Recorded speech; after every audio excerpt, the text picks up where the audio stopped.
नमस्कार, मैं हूं अभय कुमार। आप देख रहे हैं अपना खास कार्यक्रम बिहार समाचार। बिहार समाचार में खबरें बिहार की, बातें बिहार की, देश दुनिया की तमाम खबरें जो आपको जानना जरूरी है। बिहार समाचार में हम खबर लेते हैं सत्ता के गलियारों से, पंचायत के गलियों से और गांव के चौपालों से, जो कहीं न कहीं आपके जीवन को प्रभावित करता है। तो बिहार समाचार में हम पहली खबर लेते हैं शिक्षकों की समस्याओं को लेकर। शिक्षकों की मांगों को लेकर सरकार गंभीर है और शिक्षकों की मांग जो है उसको पूरा किया जाएगा। पंचायत और नगर निकाय से चयनित शिक्षकों को समान वेतनमान और उनकी छुट्टी और अन्य सुविधाओं के संबंध में मांग रखी गई है। शिक्षकों की प्रमुख मांग है नियोजित शिक्षकों की राजकर्मी का दर्जा देने का मांग है। राजकर्मी का दर्जा दिया जाए और पुराने शिक्षकों के की तरह वेतनमान लागू किया जाए और स्थानांतरण का लाभ मिले, समय पर ग्रेजुएटी मिले, समय पर वेतन मिले। इस तरह के तमाम तरह की मांगों को लेकर शिक्षक मांग कर रहे थे। इस पर शिक्षा मंत्री और शिक्षक ने कहा है कि शिक्षकों से कहा है कि बच्चों को अच्छी तरह से पढ़ाएं, आपकी हर मांग मानी जाएगी। और बैठक में आश्वासन दिया है कि आपकी मांगों पर गंभीरतापूर्वक विचार किया जा रहा है। और साथ ही यह जानकारी दिया कि हर जिला में बनेगा सिमुलतला जैसा स्कूल। शिक्षकों के तबादले की ठोस नीति बनाई जाएगी, ठोस नीति बनेगी। और नियोजित शिक्षकों की मांग राजकर्मी का दर्जा। शिक्षा मंत्री ने भरोसा दिया, आप स्कूलों में बच्चों को अच्छी तरह से शिक्षा दें, समस्या का समाधान किया जाएगा। और वहीं दूसरी तरफ 11 जिलों में पानी में आर्सेनिक और फ्लोराइड की शिकायत है। बिहार के 12 जिलों में नल जल की वास्तविकता की होगी जांच। क्या है वास्तविक स्थिति, यह जांच होगी। लोक स्वास्थ्य अभियंत्रण विभाग PHED जिसको कहते हैं के मुताबिक नल जल योजना के तहत बिहार में 1,14,651 वार्डों में 1,13,472 वार्डों में पेयजल की सप्लाई हो रही है। कहा जा रहा है कि 1,14,651 वार्डों में से 1,13,472 वार्डों में नल जल योजना के तहत पेयजल की सप्लाई हो रही है। पानी को ट्रीटेड करने की वजह से जिलों में सप्लाई होने वाला पीने का पानी आर्सेनिक और फ्लोराइड आयरन से मुक्त हो गया है। लेकिन अब इसकी वास्तविक स्थिति की जांच की जाएगी। 36 प्रखंडों में पंचायतों में कैंप करेंगे और 1,14,651 वार्डों में जितनी पानी की व्यवस्था है उसके पूरा किया जाएगा। और किन जिलों में प्रभाव है तो उस पर नजर डाल लीजिए। सुपौल, मधेपुरा, बेगूसराय, किशनगंज, पूर्णिया, कटिहार, अररिया सहित 11 जिलों में केमिकल से प्रभावित पानी यहाँ थे। यहाँ पर पानी को ट्रीटमेंट करके लोगों तक सप्लाई की जा रही है। और देश में पहली बार बाढ़ के पानी का संचय कर पेयजल के रूप में देने का निर्णय लिया गया है। और इधर बात करें कि ठेले पर कबाड़ बेचने वाला मनोहर ने रेलवे पार्ट्स बेचकर करोड़ों कमाए। अब तक 16 रेल इंजन के 30 करोड़ पुर्जे को ठिकाना लगा चुका है। और 20 साल पहले ठेला पर कबाड़ खरीदता था मनोहर, अब तक 2 बार जेल जा चुका है।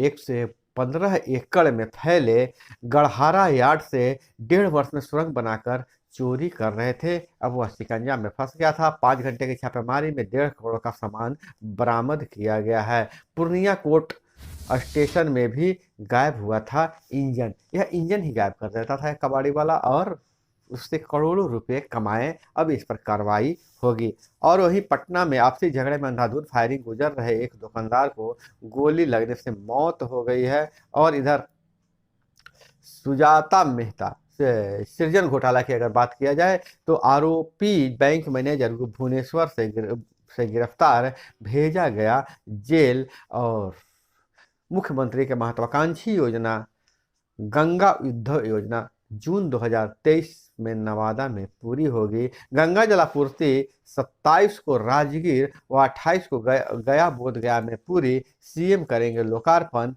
बाढ़ गंगा के पानी का होगा पेयजल के रूप में इस्तेमाल। और इधर आईपीएस आदित्य की अग्रिम जमानत अर्जी पर कोर्ट ने मांगी केस डायरी। और मोबाइल नंबर से ई कॉमर्स कंपनियों का फर्जी अकाउंट बनाते फिर करते थे ठगी। बेतिया के छोटे से गांव से निकला बिहार का साइबर अपराध का नया ट्रेंड। खुलासा यह हुआ है कि पहले 150 से अधिक सिम का कर चुका है इस्तेमाल।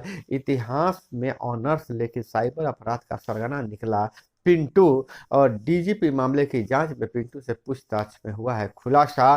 पिंटू की ठगी का तौर तरीका यह है कि पिंटू एक ऐप के जरिए वेबसाइट पर जाकर किसी मोबाइल नंबर का क्रेडेंशियल हासिल कर लेता है, फिर उसके एवज में पेमेंट करता है और उससे संबंधित नंबर का ओटीपी प्राप्त हो जाता है। इसके बाद वह उसे उसी नंबर से यूपीआई अकाउंट बना लेता है और फिर ठगता है। ओटीपी से संबंधित व्यक्ति के बजाय पिंटू के मोबाइल पर नंबर आता है और इस तरह से साइबर अपराध किया जा रहा था। और बहुत बड़ी खबर यह है कि जब आपको पता नहीं चलता है कि कौन सी दवा नकली है और कौन सा सुई नकली है और लोग गलत दवा का इस्तेमाल कर लेते हैं, तो दवाओं और इंजेक्शन पर होगा बारकोड। मोबाइल से जांच लेंगे असली है या नकली दवा है। दवा की गुणवत्ता और उसकी कीमत पर पड़ सकता है असर। और वहीं रजौली बख्तियारपुर 4 लेन में फ्लाईओवर का बीम टूटा, दबने से क्रेन ऑपरेटर की मौत हो गई है। 52 बीघा के पिलर 29 के पास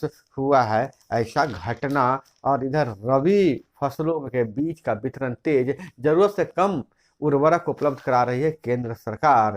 केंद्र सरकार को लिखे गई चिट्ठी, कृषि मंत्री ने बीज वितरण और उर्वरक की उपलब्धता की समीक्षा की। योजनाओं की राशि भी नहीं दे रहा है केंद्र, ऐसा आरोप है बिहार सरकार का। और पटना में 9 महीने बाद तापमान निचले स्तर पर, पहाड़ों पर बर्फबारी का असर, मैदानी हिस्सों में गिरा पारा। और चुनाव से पहले पटना यूनिवर्सिटी के हॉस्टलों में देर रात छापा, 3 बाहरी छात्र मिले हैं। और वहीं पंचायती राज विभाग से खबर निकल कर आ रही है कि अब नल जल योजना की राशि जल्द ही वार्ड की विधानसभा प्रबंधन समिति के खाते में दी जानी है। और नल जल योजना के लिए अब जहां भी पानी में केमिकल है, पानी में रसायन है, उस पानी को फिल्टर करने के लिए भी वहां पर ट्रीटमेंट प्लांट लगाया जाएगा। हर बोरिंग में एक प्लांट लगाया जाएगा और उस प्लांट को लगाने का भी काम वार्ड किसान समिति को को मिलेगा, जैसी अभी तक चर्चा चल रही है। और वार्ड किसान समिति के खाते में पैसे आने वाले हैं। और जहां नल जल का जहां योजना पूरा हो गया है, जहां नल जल चालू है,